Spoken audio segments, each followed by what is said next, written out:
In my past life, the school beauty always beat me by exactly 1 point. Everyone praised her as a genius and mocked me for being a bookworm. I fought desperately and scored the highest mark in the province. At the graduation ceremony, they pushed me into the swimming pool. "You studied hard for 3 years, but it's not as good as them going clubbing and then acing the test casually." I was suffocated to death in the water. Only before I died did I realize she could hear every answer in my heart. After my rebirth, I was admitted early. Then, in my mind, I started singing a nursery rhyme. When water flooded into my nasal passages, I heard laughter from the shore. Class monitor, you almost lost your life, scoring 723. While Sun Ning danced all night and scored 724, how do you have the nerve to show off? My hands clutched the pool wall, and 2 of my fingernails broke. No one pulled me up. Luna stood by the pool, looking down at me, the corners of his mouth curved. I had once thought that smile was the kind of gentleness only a good friend could have. The moment the water surged over my head, countless images flashed through my mind. Every time there was an exam, she sat behind me. Every time the scores came out, she happened to score 1 point more than I did. Every time she was praised, there was an indescribable sense of satisfaction in the way she looked at me. In the last second before I died, I finally understood the meaning of that kind of satisfaction. She was eavesdropping on my inner thoughts. Every time I solved a problem, my mind would go through the complete train of thought and silently recite the answer. She sat behind me and heard every single word, without missing a thing. Then she added 1 point, always exactly 1 point more, to make everyone think she was a genius, and leave me reduced to a mere foil. The pool water flooded my lungs, and before my consciousness faded, I had only one thought left: why? When I opened my eyes again, it was the fluorescent lights of the classroom. The fluorescent tubes buzzed, and chalk dust drifted up and down in the beam of light. At the podium, the homeroom teacher adjusted his glasses. The results of this month's exam are out. The top student in the grade is Luna, with a score of 685. The classroom burst into applause. I jerked upright, knocking over the cup on the table, and cold water splashed all over my pants.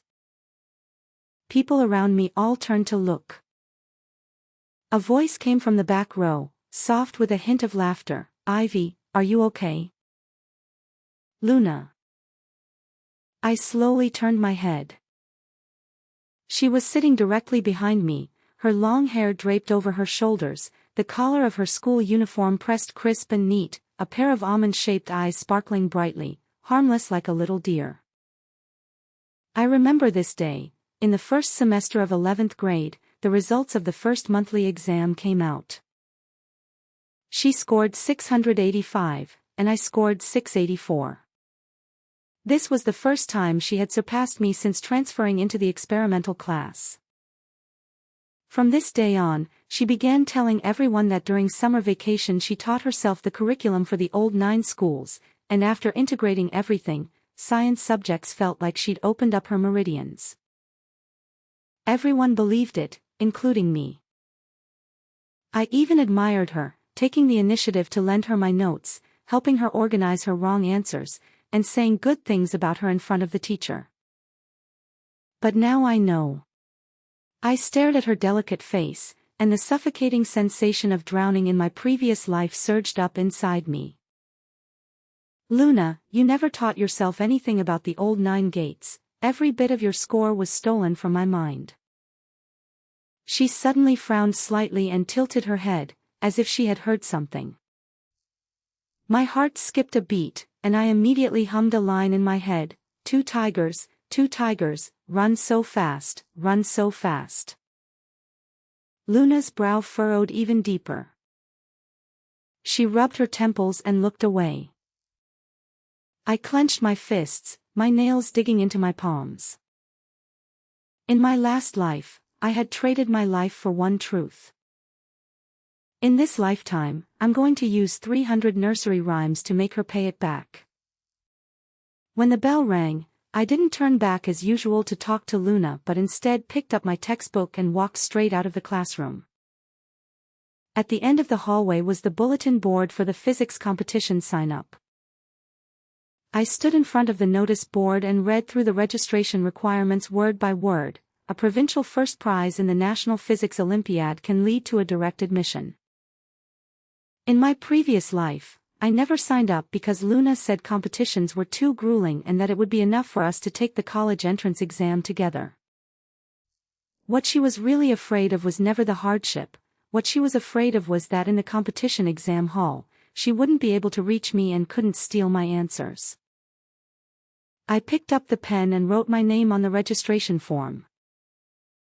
The force of the pen tip against the paper was so heavy it almost pierced through it.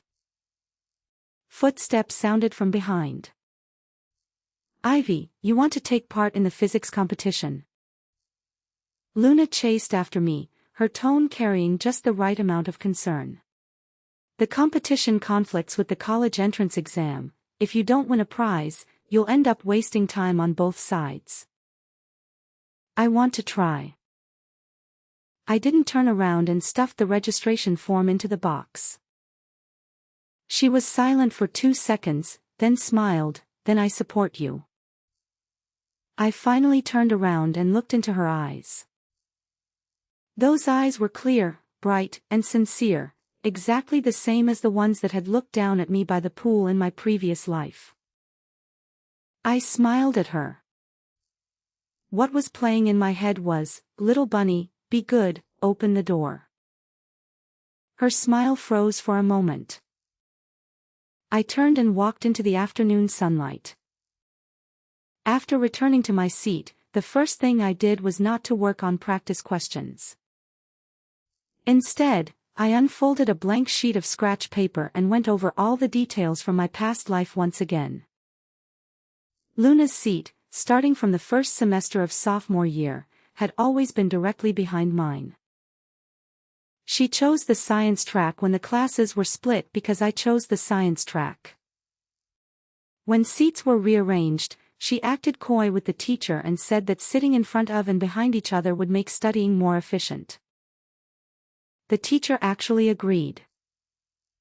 Before every major exam, she would definitely discuss the questions with me beforehand. In reality, she was confirming what kind of approach I would use to solve them. Every formula in my head, every step of derivation, every silent calculation I muttered to myself, she heard clearly. But I needed to confirm one thing: how large is her ability to eavesdrop? Does she have to be close? Or is there no distance limit? Can she hear everyone's inner thoughts, or only mine?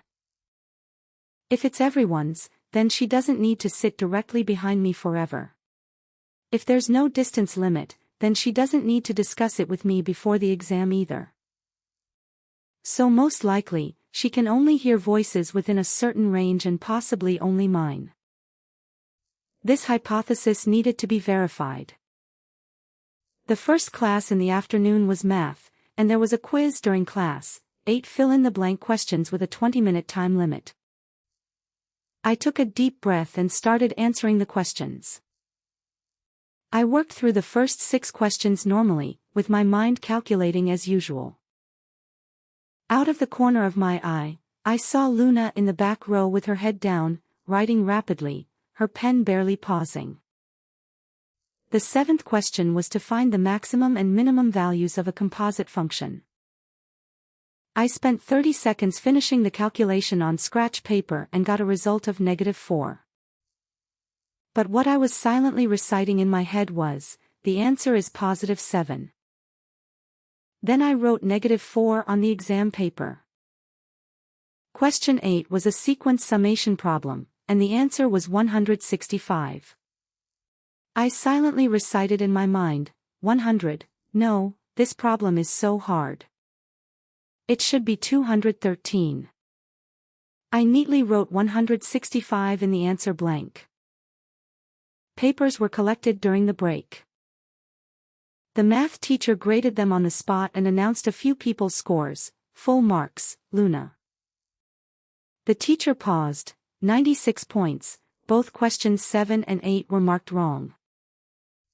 Someone in the audience murmured softly. Luna's expression changed for a moment. She quickly flipped open the test paper and saw that for question 7 she had written +7, and for question 8, 213. Her fingers trembled slightly. Then she lifted her head and, looking past my shoulder, fixed her gaze on the back of my head. I could feel that stare, a chill running down my spine. But inside, I was as calm as still water. Confirmation complete, she can only hear my inner thoughts, probably within a range of 3 to 5 meters, and she can't tell whether what I'm thinking in my head is true or false. That is enough. After school, I didn't leave through the main gate. I went around to the back path of the school and went to the bookstore alone. There was a thick stack of textbooks for the physics competition, and I bought them all. Then I made my way into the stationery store next door and bought a pair of noise-canceling headphones and an MP3 player. When I got home, I closed the door, turned on the MP3 player, and downloaded 300 classic children's songs into it one by one.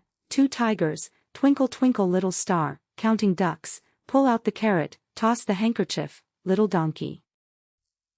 From today on, these melodies had to be etched into my mind like breathing. I put on my headphones, hit play, and opened the first competition textbook while listening to Under the Big Bridge in Front of the Gate, a flock of ducks swam by. I derived the rotational inertia formula for rigid body mechanics. In my previous life, I spent 3 years proving that I was the strongest. In this life, I'm going to use nursery rhymes to prove she's the most fake of all. At 2 a.m. I finished all the exercises in Chapter 1. When I took off my headphones, the melody was still lingering in my ears. I closed my eyes and tried to hum a song in my head while mentally working through a final boss-level college entrance exam problem.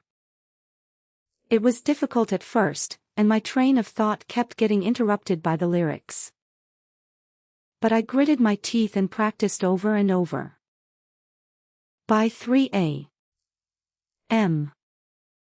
I was finally able to run 2 lines in my head at the same time. One was mathematical reasoning, and the other was the melody of Little Swallow. Like drawing a circle with the left hand and a square with the right. When practiced to the extreme, it becomes instinct. I opened my eyes and smiled.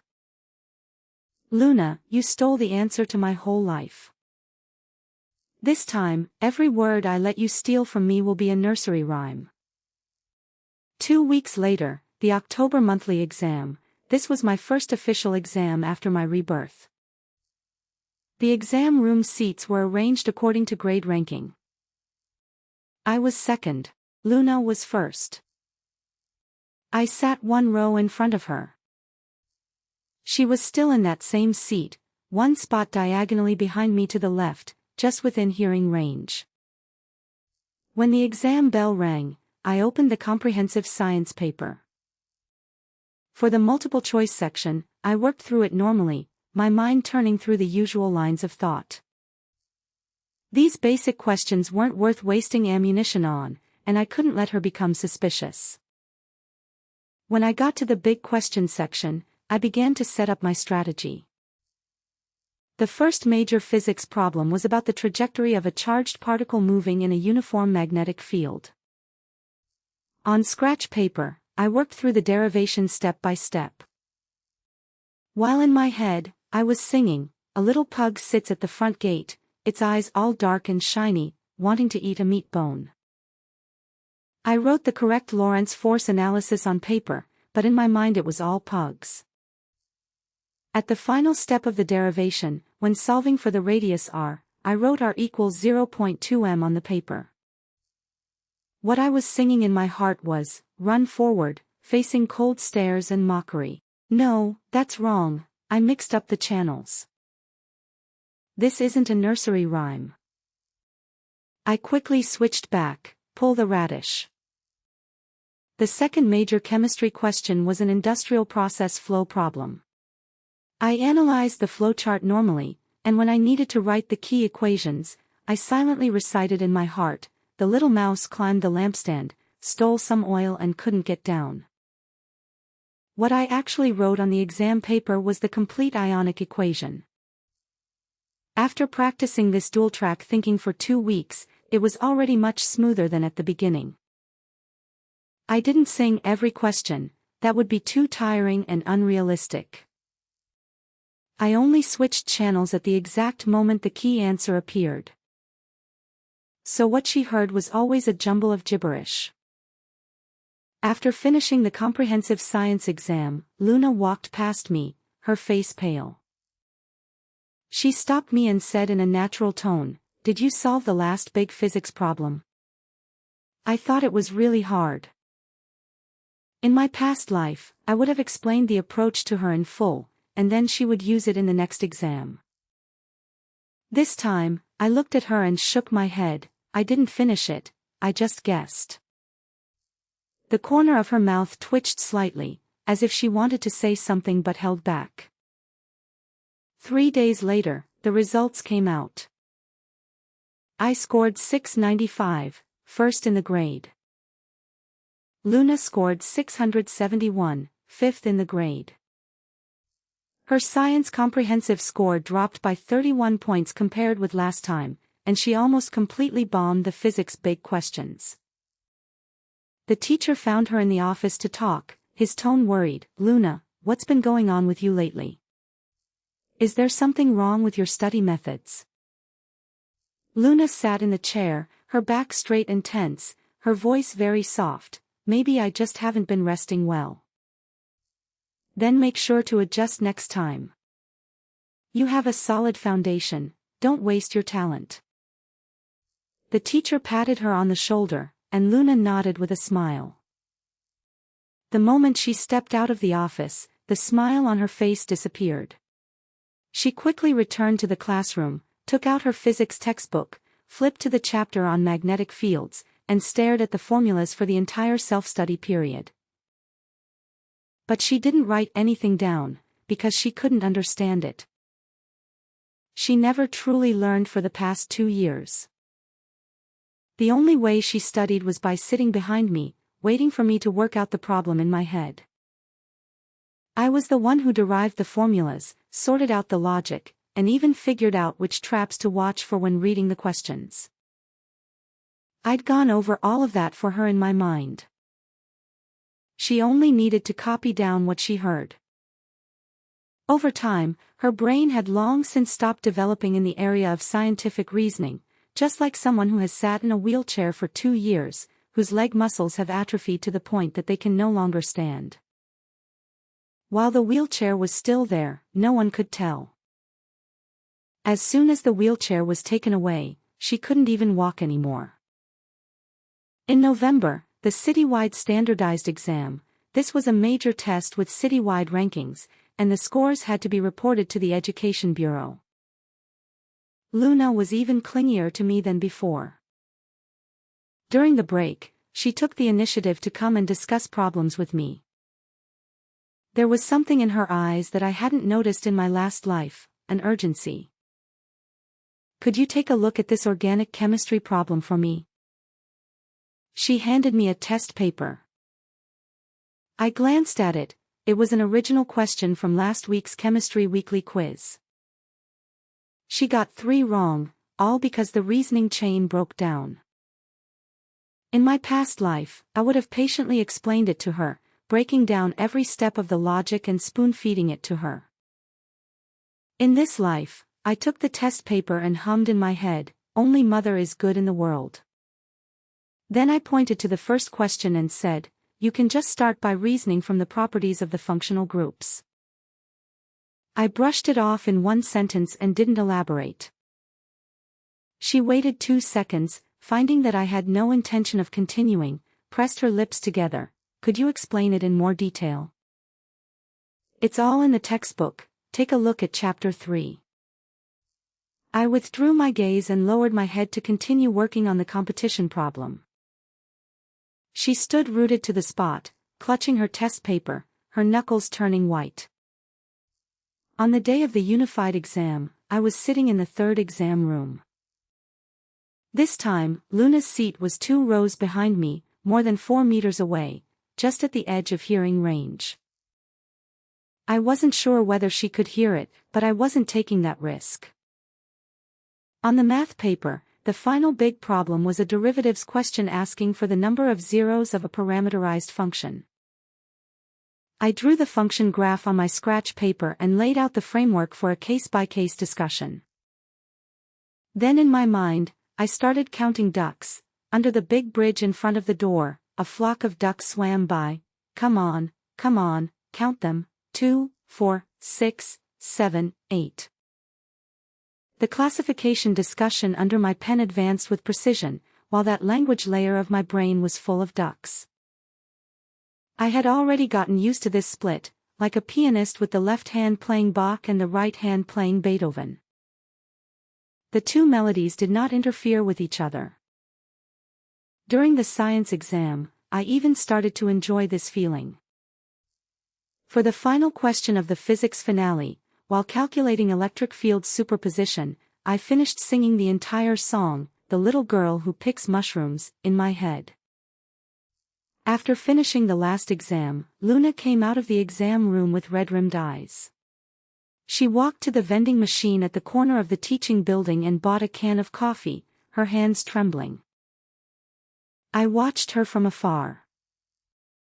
I didn't feel sorry for her. When I died in the pool in my previous life, she had watched me from just as far away. After the results came out, it was a sensation. I scored 726, first in the city. Luna scored 643, 87th in the city. The teacher called her into the office, and this time his tone was no longer gentle. Luna, what's wrong with you? You've dropped from first to not even making the top 50. At this rate, you won't even be able to keep your spot in the experimental class next semester. Luna kept her head down and said nothing. Didn't you say you'd studied a lot of extra material on your own? Then why are you losing points on basic questions? Her shoulders trembled slightly. Teacher, I haven't been feeling very well lately. Then adjust your mindset. Look at Ivy, she has to deal with competitions and exams and still ranked first in the whole city. When I passed by the office door, I happened to hear that sentence. Luna looked up and met my gaze through the window glass. In that gaze, I saw hatred. In my past life, I looked at her with that same gaze. This time, it's your turn. I sang Little Swallow Wears a Flower Dress in my heart, smiled faintly at her, and walked away. When I got home that evening, I didn't relax. The preliminary round of the competition was in December, just 1 month away. I opened the problem set, and the shadow under the desk lamp covered the entire desk. The rustle of turning pages was very soft. In the room, there was only the scratch of a pen tip moving across paper. If I got sleepy, I'd wash my face with cold water. If I got hungry, I'd nibble on a few bites of bread. It wasn't to beat her, it was to win that guaranteed admission ticket. As long as I secured the guaranteed admission, would completely escape her eavesdropping range. And she, someone who had long survived by eavesdropping, would reveal her true level in an exam room without me. That would be the real day of judgment. At the beginning of December, the physics competition preliminary round was held in the lecture hall of No. 1 middle school in the city, with more than 200 contestants from across the city and a time limit of 3 hours. The preliminary round questions were based on the college entrance examination physics curriculum, but their depth went far beyond the textbook, requiring solid mechanics analysis and mathematical skills. Luna did not register. So this was my first time taking an exam in an environment where I wasn't being eavesdropped on at all. Sitting in an unfamiliar classroom, surrounded by students from other schools, the air was thick with the smell of ballpoint pen ink and tension. The bell rang, and I opened the exam paper, 8 major questions covering everything from classical mechanics to thermodynamics, from electromagnetic fields to optics. No one was eavesdropping behind me. My mind was quiet and still. Whatever I thought of, it was there. The derivation steps unfolded clearly in my mind. This feeling was really nice. It was like taking off shackles I had worn for 2 years. 3 hours later, I handed in my paper 20 minutes early. By the time I got back to school, it was already evening, and half the lights in the teaching building were on. In the classroom, Luna sat at her desk, reading a book. But I noticed that her book was open to page 14, just like this morning. The entire day, she hadn't turned a single page. When she heard the sound of me pushing the door open, she looked up and forced a smile. How did the exam go? Not bad. I sat back down in my seat and took out my homework notebook. She hesitated for a moment, then said softly, "Have you organized the scope for the final exam? Could you lend it to me to take a look?" I didn't organize it. Oh, then do you have the most recent notes? Luna, I interrupted her, turned back, and looked straight into her eyes. Don't you take notes yourself? Her expression froze. I knew the answer. She didn't keep them in mind. She never took notes, because she simply didn't need to during class. As long as she sat behind me while I was listening, my mind would naturally repeat the key points, the concepts, and connect the knowledge points. She would hear all of it. During exams, when she sat behind me, every step of my reasoning as I solved the problems was directly copied by her. She didn't even need to understand, she just needed to transcribe. 2 years of transcribing had completely caused her brain to give up independent functioning. Just like someone who has been carried on someone else's back for years, whose leg muscles have atrophied to the point that they can no longer support their own body weight. She now flips open the textbook, and what she sees is not knowledge, but a pile of parts she can't assemble on her own. She can't connect the cause and effect, can't carry the chain of logic through, can remember the formulas but has no idea when to use them. This isn't stupidity, this is uselessness. She ruined herself. My notes aren't complete. I turned back around and kept doing my homework, humming "Little Donkey" in my head. From behind me came the faint sound of chair legs scraping against the floor. Luna didn't say anything else. A week later, the preliminary competition results were released, first place in the city. My physics teacher rushed into the classroom, holding the results sheet, his face flushed red with excitement. First place in the city, you're guaranteed a spot in the provincial semi-final. The classroom erupted in applause and cheers. My deskmate slapped my shoulder hard. Awesome, you're amazing. I smiled, my gaze drifting past the back row. Luna was also clapping, a proper smile on his face, calm and composed. But the fingers of the hand she was clapping were stiff. After school, I ran into her at the school gate. It looked like she had been waiting on purpose. Congratulations. Thank you. You're getting more and more impressive now. She paused. My grades have dropped a lot recently. Maybe there's something wrong with the way I was studying on my own before. I want to review with you, is that okay? Her voice was sincere, and there was even a hint of vulnerability in her tone. In my past life, I would have agreed without hesitation, because she was my childhood friend who lived next door to my house. We went to kindergarten together, went to elementary school together, and rode our bicycles together to buy popsicles. I thought she was one of the people closest to me in this world, until she stole my thoughts, stole my ranking, stole everyone's respect for me, and finally watched me sink into the water with her own eyes. I looked at her, and the song in my head was, "Twinkle twinkle little stars, all the sky is full of little stars." Her eyes flickered slightly, as if there was a problem with the signal reception. "Sorry, I've been too busy with competition training lately." I slung my backpack on and turned to walk into the cold December wind. 1 week before the final exams, Luna started cramming like crazy. Her mother spent a fortune hiring 3 tutors, one for physics, one for math, and one for chemistry, 3 hours every day after school. I knew because her mother called mine and tactfully asked whether I could also tutor while I'm at it.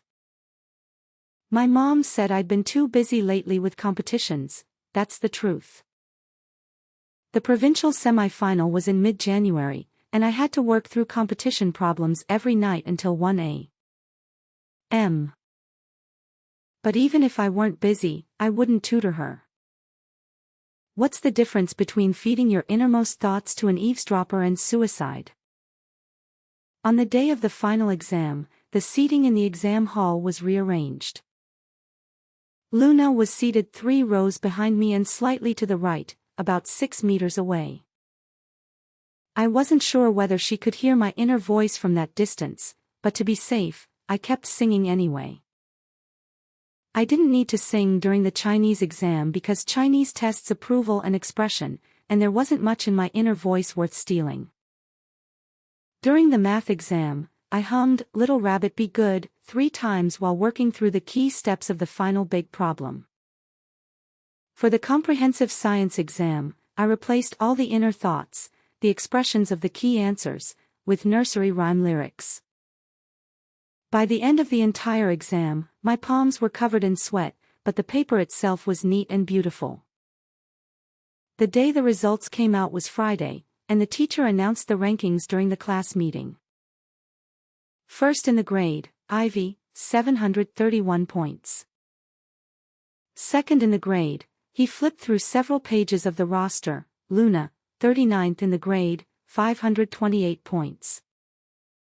The classroom erupted into a buzz.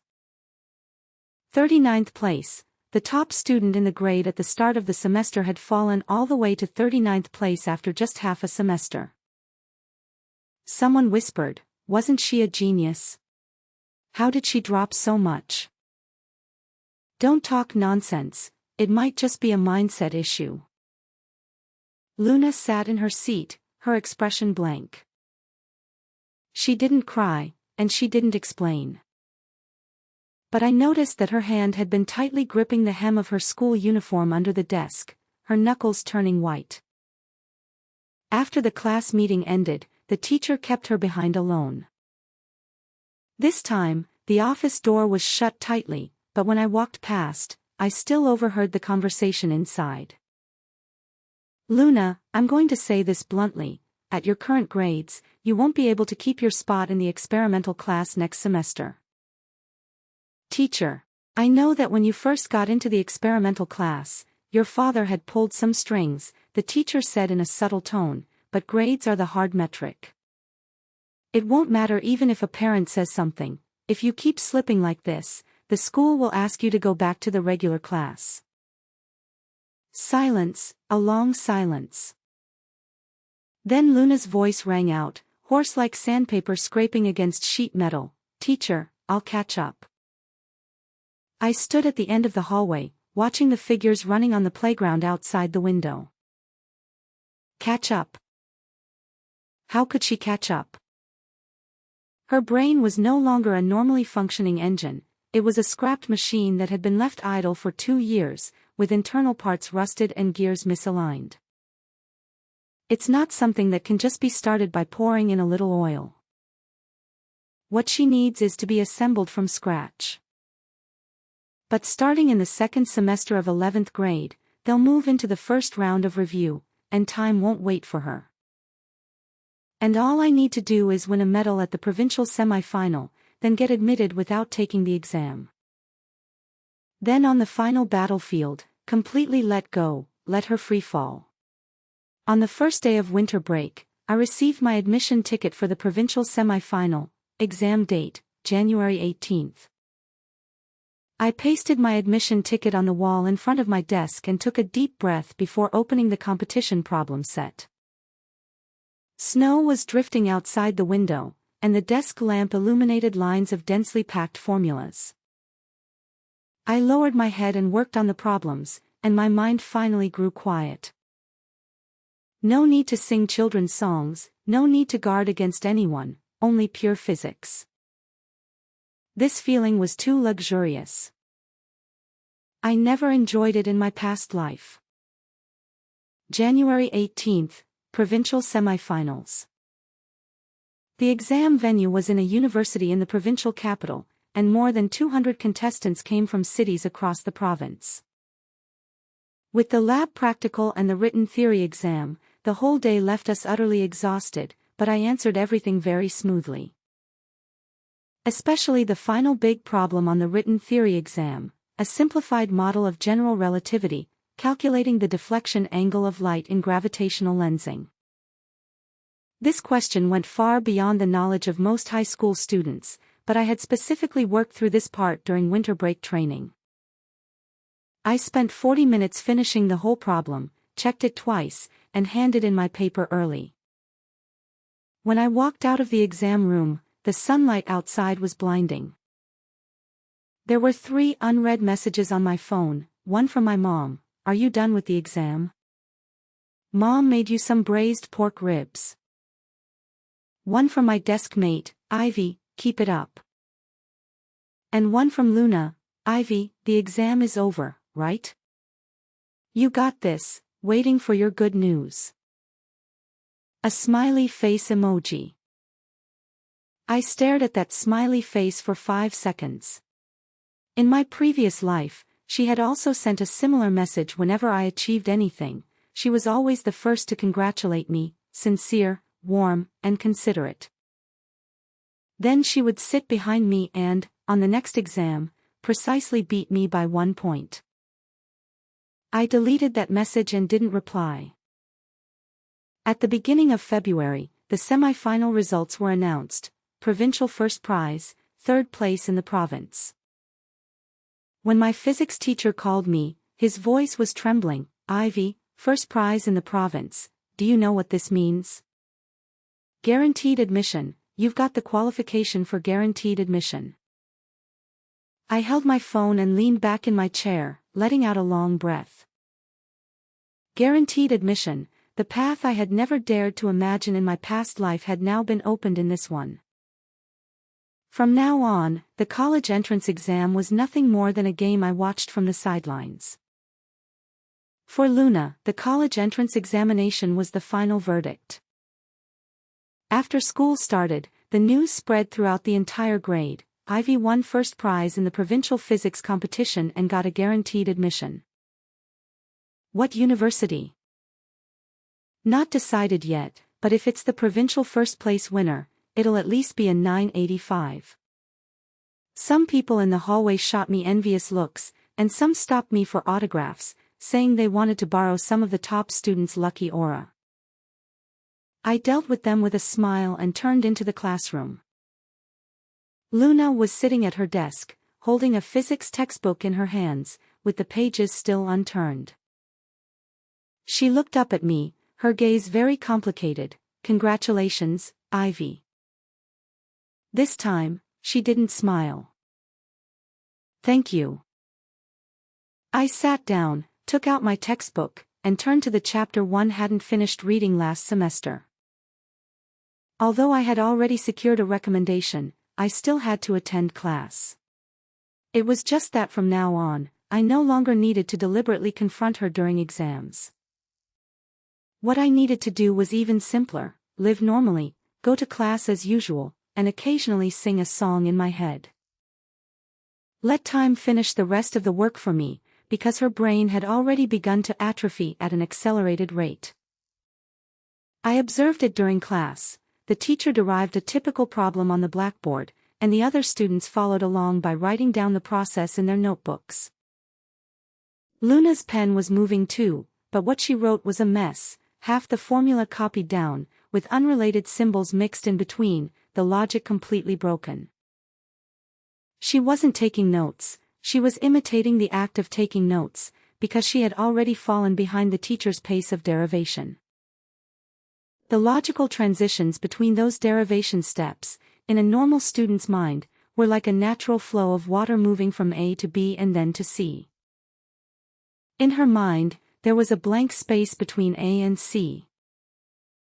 She didn't know why A could lead to C, she only knew that the answer was C, because before, the answer had flowed over from my mind. Now that the tap had been turned off, all that remained before her was a dry riverbed. On the first monthly exam in March, she ranked 62nd in the grade. No one called her a genius anymore, nor did anyone mention the title, Science Goddess of War, again. The murmurs in the hallway shifted into a different kind of voice. I heard she paid to get into the experimental class in the first place. No way, wasn't she first in the grade before? Then how does she explain herself now? She dropped 60 places in half a year, a normal person couldn't do that, could they? She must have heard these discussions too. Her complexion got worse and worse, and the dark circles under her eyes grew heavier and heavier. She began taking leave frequently, saying it was a migraine. It's not a migraine, it's your brain sounding the alarm. A machine that has been idling for too long is finally starting to break down. April, the first mock exam. This was the most important practice exam before senior year ended, with a citywide unified set of questions, and the results directly affecting predictions for college entrance exam preferences. I had already secured a recommendation and originally didn't need to take it, but I asked the teacher for permission. Teacher, I want to sit in the exam room and get a feel for the atmosphere. The teacher smiled and patted my shoulder. Sure, treat it as practice. He didn't know my real purpose. In the exam room, Luna sat in the second row behind me on the left, a distance of about 4 meters. I opened the math test paper and started doing the problems. For the multiple choice and fill-in-the-blank questions at the front, I thought through them normally without hiding anything, because she had heard those basic questions too many times before. Even if she heard them now, it would only be a confirmation of answers she already knew. But when it came to the later big questions, I switched on nursery rhyme mode. Question 19, Analytic Geometry. My pen flew across the paper, setting up line equations, solving systems with curves, using Vietta's formulas to find sums and products. In the language layer of my brain, playing was Little Conch, Blow the Shell, Seagulls Spread Their Wings and Fly. After I finished the last step, the answer was 3 over the square root of 2. What I was singing in my head was, they are taking my little conch shell blowing. After the exam, the spring breeze blew across the playground. I stood at the entrance of the teaching building and took several deep breaths. After the results came out, the teacher separately called me and her in for talks. He met with me to confirm the direction of my guaranteed admission application. You won first place at the provincial level in the competition, and you can name 4, Tsinghua and Peking University's strong foundation program. Have you decided on a direction? Physics, I answered without hesitation. Good, my physics teacher leaned over from the side, looking very proud. That's the subject you should choose. As for looking for her, that was another matter. First mock exam results, 97th in the grade, total score 581. From first place in the grade to 97th place in the grade, it only took 8 months. The teacher closed the office door and lowered his voice, but the teacher in the neighboring office later relayed the gist to us. Luna, I'm asking you very seriously, how were your grades when you were a freshman in high school? Above average. Roughly what rank in the grade?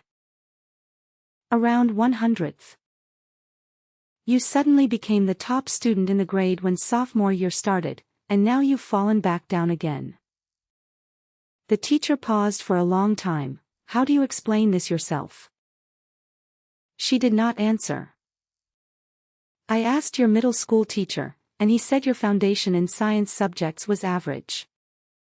You got into the experimental class because your father went to the principal. The school has a record of that.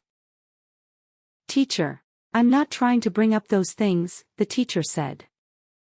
What I'm concerned about now is your college entrance exam.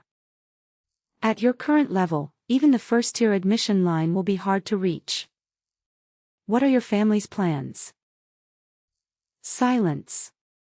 That day after school, her mother came to the school, a middle-aged woman dressed in an elegant, expensive outfit, wearing designer brands from head to toe, clicking across the floor in high heels. She caused a huge scene in the academic affairs office. My daughter has been studying at your school for 2 years, and her grades have dropped from first in the grade to 100th. How are your teachers teaching? Ms. Luna, when your daughter first transferred here in her second year of high school, she was already first in the grade. So what if she's the top student in the grade? Does being first in the grade mean she doesn't need teachers' attention? Does that mean we just let her fend for herself? The teachers in the academic affairs office looked at one another in silence. In the end, it was the principal who stepped in to smooth things over. Luna stood in the hallway the entire time, head lowered, saying not a word. When I walked past her, she suddenly looked up and called out to me, Ivy. She called me by my full name, not Ivy. Shouldn't she? Did you do that on purpose? Her voice was very low, but every word trembled. I stopped in my tracks and turned to look at her. What's on your mind? You weren't like this before. Your mind was full of problems, formulas, and step-by-step solutions. But now your head is full of messy songs. You did it on purpose, I can hear. The air fell silent for a full 3 seconds. I looked at her. My mind was calm as a lake. Then I spoke. Luna, what are you talking about? I don't really understand. You do understand. She stepped forward. You clearly understand. You're just trying to. What I think in my head is my freedom. I cut her off. My tone wasn't heavy, but every word was like a nail. Even if the only thing on my mind is a little conch song, that's my own business. If you think your grades are slipping because I'm singing in my head, then I suggest you see a doctor. Luna's face turned red, then pale. She opened her mouth but couldn't speak, because she had no way to explain it. She could never, in front of everyone, say, I can hear the voice in your heart. Before, when you were thinking of the answers, I could just copy them. Now that you're singing, I can't copy anymore. If she said that out loud, the whole world would think she was crazy. She could only swallow everything back down. I took one last look at her and turned to leave. Behind me came a stifled sob. I didn't look back. When the water from the pool flooded into my lungs in my past life, she never looked back. May, the second mock exam, 38 days until the college entrance exam. The entire senior year was shrouded in a grim atmosphere, with countdown posters plastered all over the hallways, and the classrooms filled with the smells of coffee and medicated oil. I had already received the confirmation letter from my guaranteed admission, physics department, one of the top 3 universities in the country. But I still went to the classroom on time every day and sat in that seat to study on my own. Luna still sat behind me, however, her condition was getting worse and worse. Her desk was piled with all kinds of tutoring materials, but every book she opened had notes on only the first few pages, with the rest completely blank. When she had private tutoring sessions, the tutor would explain a problem, and she would nod at the time as if she half understood. The next day, when a similar problem with different numbers was placed in front of her, she would be completely at a loss again. Because her brain had already lost the ability to transfer knowledge. So-called transferability means extracting the logical framework from the solution to problem A and applying it to problem B. Ordinary students repeatedly train this ability over years of study, and their neural pathways become stronger and stronger. But over the past 2 years, Luna had done only one thing: dictation. She had never extracted a logical framework on her own. Her transfer circuits had never even been formed. Now, asking her to build it from scratch was like asking someone who has never run before to compete in a marathon. It's not impossible, it's too late. For the second mock exam, I sat in the exam hall, opened the test paper, and calmly worked through the questions. I occasionally hummed a nursery rhyme in my head, but most of the time I thought normally. Because I no longer needed to guard against her deliberately. It was no use even if she heard my train of thought. Thoughts are just thoughts. Her brain could no longer turn those thoughts into the correct problem-solving process. It was like someone hearing the verbal description of the score of an entire symphony, but he couldn't read music and couldn't play any instrument. So what if he heard it? He still couldn't recreate it. For the final big physics problem, I thought through it normally and silently recited the complete solution steps in my mind. Then I glanced to the back right. Luna's pen was moving, but she kept writing and stopping, scribbling then changing it, then scribbling over it. She was trying to transcribe my train of thought, but she could no longer hear it in full. Not because I was singing, but because my thoughts were moving too fast. Many steps flashed through my mind in an instant without being fully expressed in language. In her past life, she was able to keep up because when I solved problems back then, I would repeatedly confirm things in my mind, constantly asking and answering myself, is this step correct? Which formula should I use? What value should I substitute?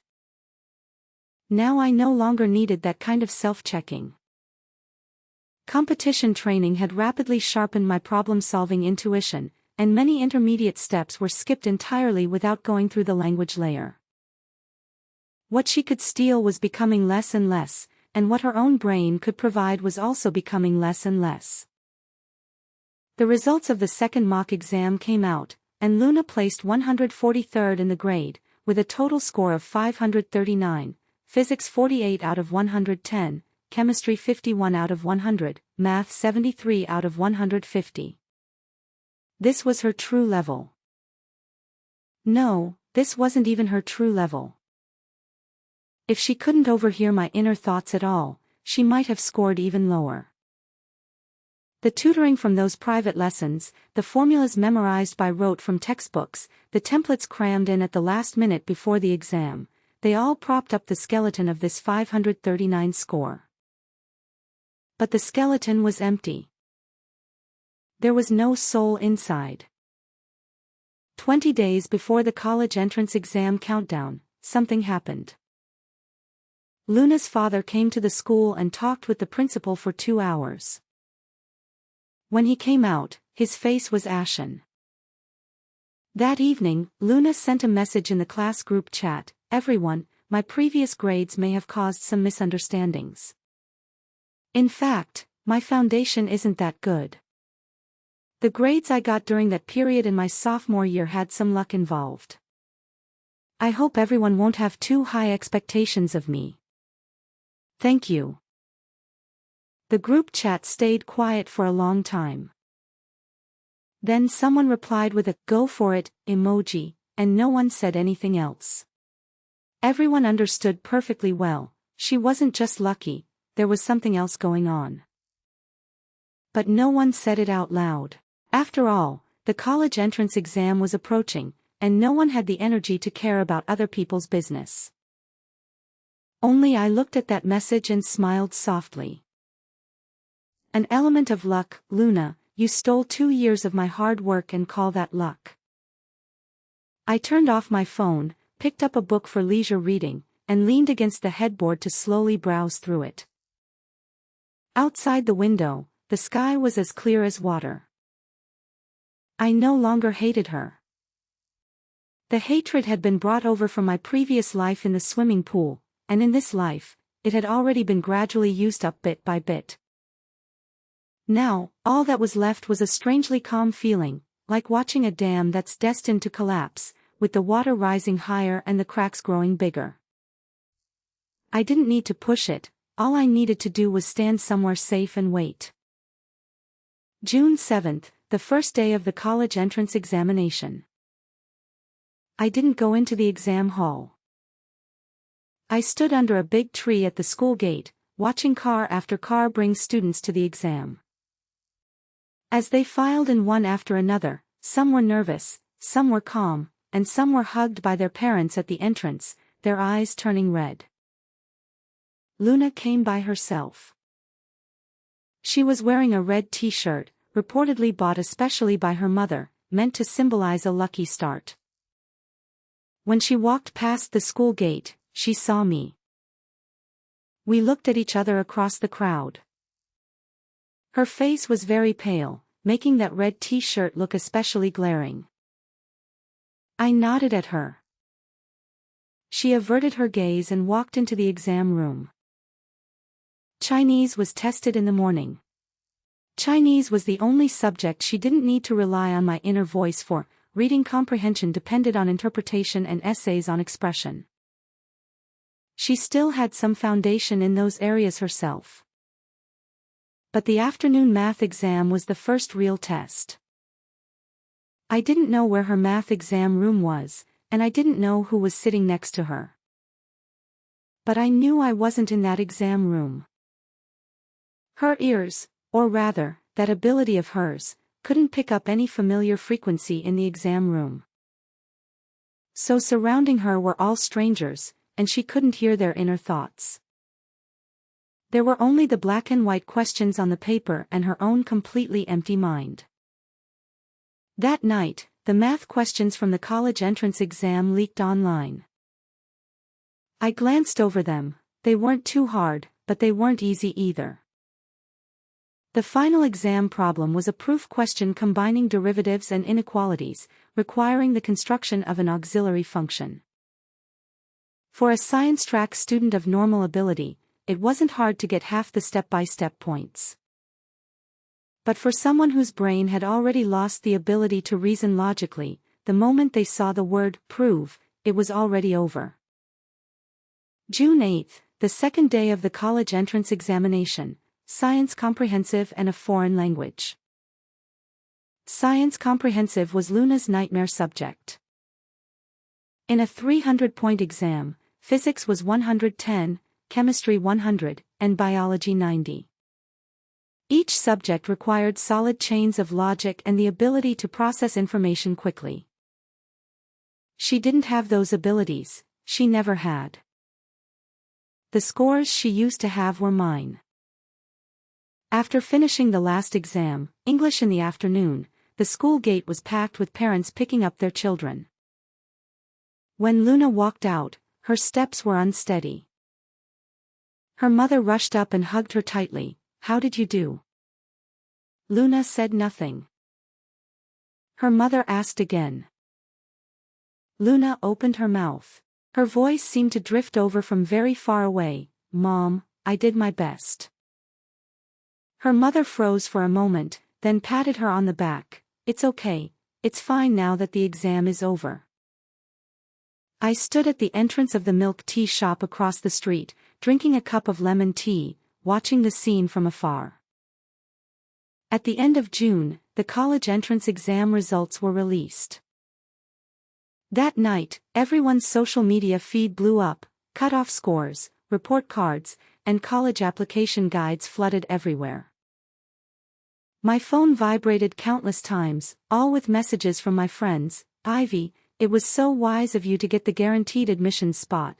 This year's math was so hard. Class rep, did you hear? Luna's scores. I opened the score-checking system and entered Luna's information. It wasn't that I had her exam admission number. Her mother called my mom and asked me to help check, saying that Luna had locked herself in her room and refused to come out. I stared at the number on the screen for a long time when it popped up: Chinese 98, Math 47, English 81, Comprehensive Science 119, total score 345. 345 points. I didn't even pass the secondary admission cutoff. I put down my phone and sat down at my desk, listening to the sporadic crackling of firecrackers outside the window. That was families of students who had gotten into good schools celebrating. 345 points. This was the full extent of what Luna had truly accumulated over the past 2 years. If you remove Chinese and English, the two subjects where she was still fairly normal, her math and science combined score was only 166. The full score was 450. 166 in 2 years. She stole everything from me: my ranking, my honors, the teacher's favor, and the admiration of my friends. And the price was that she had personally ruined her own brain. Those neural circuits that should have grown strong and matured over the 3 years of high school had all been left to decay. The thinking ability that should have been built through countless rounds of problem-solving, mistakes, and corrections never even had a chance to sprout. Her science comprehensive exam paper was later taken by a teacher for analysis. She got a few multiple-choice questions right by guessing, wrote down some scattered formulas on the big questions, but the logic was completely incoherent, like randomly splicing together knowledge points from different chapters. There was a major chemistry problem, and she filled half a page in the answer area, but not a single line was a complete logical deduction, all fragments. Her brain could only produce fragments now. At 11 o'clock that night, Luna's mother called my mom again. This time she was crying: "My daughter refuses to eat, refuses to go out, refuses to talk. Could you have Ivy persuade her? They grew up together, and Luna has always listened to you the most." My mother looked at me, hesitating to speak. "Mom, I'll go see her tomorrow." My mom breathed a sigh of relief. But I knew I wasn't going there to comfort her. I just wanted to see for myself the final outcome of this trial. Luna lived next door to my house, less than 30 steps away. I had walked this road since I was little. I knew with my eyes closed which floor tile was loose and which step had a chipped corner. Her mother opened the door, her eyes swollen like peaches. "Ivy, you're here. Come in quickly, Luna is in her room." I changed into slippers, crossed the living room, and walked to the door of Luna's room. The door wasn't locked, it was only slightly ajar. I pushed the door open. The curtains were drawn tightly shut, and the room was dim. Luna was curled up on the bed, facing away from the door, her hair spread across the pillow. On the bedside table sat a half-finished glass of water and an open cup of instant noodles with chopsticks stuck inside them, barely touched. In the corner of the room was a mountain-like pile of study guides and test papers, some of them torn to pieces, with scraps of paper scattered all over the floor. "Luna." She didn't move. "It's me." She slowly turned around. The moment I saw her face, I froze. It was not because of her red eyes from crying, nor because of her thin cheeks, it was the thing in her eyes: emptiness. Not sadness, not anger, not despair, it was emptiness. Like a monitor that's been unplugged, the screen was still lit, but it displayed nothing at all. "Did you come to see me make a fool of myself?" Her voice was hoarse. "No." "Then what did you come for?" I sat down on the chair by her bedside, Auntie sent me here. She let out a scoff and buried her face in the pillow again. 345 points. Are you satisfied? I didn't say a word. Did you know from the very beginning? Her voice, muffled into the pillow, came in broken bursts. You knew I could hear what you were thinking, so you deliberately sang in your head, deliberately made sure I couldn't hear anything at all. Luna, you're the one who's trying to ruin me. It wasn't me who ruined you. My voice was very soft, but very clear. Luna lifted her head from the pillow and looked at me with red-rimmed eyes. You have a special ability, you can hear what I'm thinking in my head. This ability could have taught you so much. You could have followed my train of thought, then figured things out on your own, practiced, and truly mastered them. But you didn't. I looked into her eyes and spoke word by word. You just copied. You heard the answer and wrote down the answer, never asking why. You treated my brain like your cheat code, used it for 2 years, and now your own brain can no longer even turn. This wasn't ruined by me. I stood up, you chose it yourself. You took the easiest path, and only when you got to the end did you realize it was a dead end. Luna stared at me fixedly, her chest rising and falling violently. Do you know how I died in my past life? I said suddenly. She froze. Of course you don't know. I gave a self-mocking laugh and turned toward the door. When I reached the door, I paused for a moment. You're still young, whether you repeat a grade, learn a skill, or start over, it's all fine. But there's one thing you must remember. I looked back and gave her one last glance. From today on, stop stealing other people's things. Your brain is your own, no one else can use it for you, and don't you even think about using it for someone else. I opened the door and walked out. Behind me came a cry so suppressed it sounded like a beast with its mouth covered. Luna's mother stood in the living room. Hearing the crying, she rushed over and grabbed my hand. What on earth is wrong with Luna? She wasn't like this before, she used to be so smart. I looked at this auntie, a mother who had spent a great deal of money to get her daughter into the experimental class, who never asked how her daughter's grades were obtained and only cared about enjoying the glory of, my daughter is first in the grade. Auntie, Luna didn't suddenly get worse, she's always been at this level. Her face stiffened immediately, the previous grades were fake. How they were fake, she'll tell you later if she wants to. I let go of her hand, put on my shoes, and opened the front door. Outside, the sunlight was dazzling, and the July air was scorching hot. The neighbors' children were playing hopscotch in the alley, chanting, "Little rubber ball, kick it with your feet, Malin blooms at 21." I stood in the sunlight and listened for a while, suddenly thinking that this song was really pleasant to hear, better to hear than any exam score. At the end of August, I stood at the university gate, dragging my suitcase. The sycamore leaves gleamed in the sunlight, and the welcome banners fluttered loudly in the wind. The senior girl from the School of Physics was holding up a sign to pick up the new students, and her eyes lit up when she saw my name. The one admitted through the competition recommendation, the senior has been waiting for you for a long time. I smiled and greeted her, then dragged my suitcase into the campus, registration, collecting the key, making the bed, organizing the wardrobe. My roommates were 3 girls from different provinces, all science students, and all cheerful in personality. On the first night, the 4 of them sat on their respective beds chatting, talking from high school to ideals, from the cafeteria to clubs. One of the roommates asked me, "Do you have any special stories from high school?"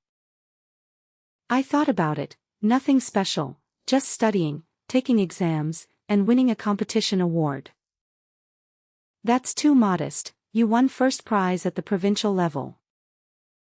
I smiled and said nothing more. some stories don't need to be told to anyone else. In the first week of school, I went to sit in on an introductory quantum mechanics class. The professor was deriving the Schrödinger equation, the chalk making a soft scraping sound against the board. I sat in the third row of the lecture hall, taking notes seriously. My mind was quiet. Whatever I thought was exactly what it was. No one was eavesdropping, no one was sitting behind me, no one could take away the process or the results of my thinking. This feeling of freedom made my eyes warm slightly. In my past life, I exhausted all my strength in endless competition and comparison, and in the end, sank to the bottom of the pool with resentment and humiliation. In this life, I spent a year and a half taking back everything that belonged to me, not by defeating anyone, but by becoming myself. The recommendation was earned through my own ability, the university was entered through my own strength, and every step of the future will also be taken by my own mind. As for Luna, I later heard that she did not repeat the year. Her mother used connections to get her into a junior college in the province, where she studied tourism management. It was said that after enrolling, she was very quiet, hardly talked to anyone, and her grades were average. No one knew that she had once been the top student in her grade at a key high school.